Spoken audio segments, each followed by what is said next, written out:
the station that's on your side. This is Channel 7 News, awarded the National Edward R. Murrow Award for newscast excellence. Heart disease is the leading killer of Americans, taking the lives of 2,200 people each day. Beth Hunt now takes a closer look at a serious heart valve problem and the procedure that is being done at Baptist Health to treat it. Aortic stenosis is one of the most common and most serious heart valve problems. It's the narrowing of the aortic valve, which restricts blood flow from your heart to the rest of your body. And when it narrows, it can create many issues. Patients can feel short of breath, they can have chest pain, they can feel very fatigued. And there's many patients that actually think they're just getting old and they're just getting weak. And in fact, it is the valve that is getting worse. One of those patients is Jim Lynch. I noticed that my breath was shorter, my legs would cramp. Maybe they probably wasn't getting enough oxygen or enough blood to my legs and stuff. I'd go out and play golf and I'd have trouble, I'd cramp.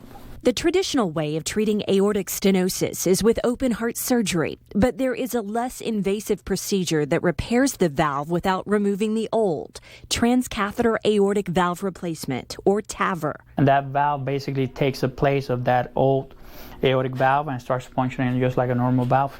Immediately.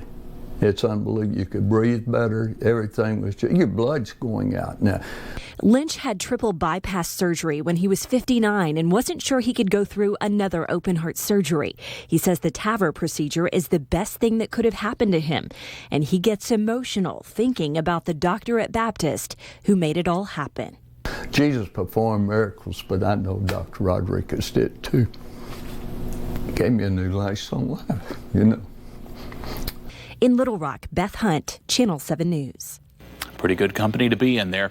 The TAVR procedure was initially approved for high-risk patients for open heart surgery, but can now also be performed in patients who are considered lower risk.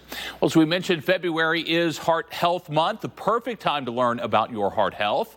Aaron has moved to our call-in clinic with Baptist Health with the latest now. Aaron. Well, Chris, I am here with Dr. Patrick Campbell. He is a cardiologist at Baptist Health, and you are just one of the many doctors here taking calls today. What are some of the calls that you guys have received so far? Basically, we're getting sort of general questions about heart disease.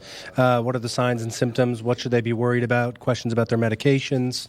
And so it's been pretty general questions about heart disease in general. Well, and if you have a general question, this is the time to do it because it is free to call you guys.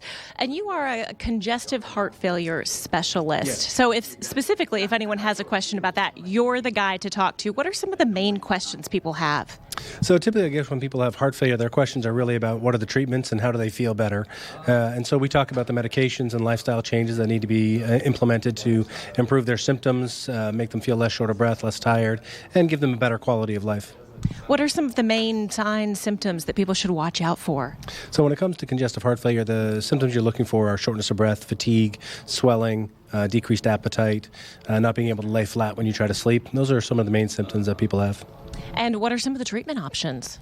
Well, initially we always try to use medications, and there's three main medications that we use: beta blockers, ACE inhibitors or angiotensin receptor blockers, and mineralocorticoid receptor antagonists, and then always a little bit of a water pill like a diuretic that helps keep the fluid off. Once again, if you have a congestive heart failure question, Dr. Campbell, the guy here to call to get your answer, and we've got several other physicians here answering questions. The number to call, 324-7888. The team will be standing by to answer those questions. Chris. Okay, and they are so important, Aaron. Thanks so much.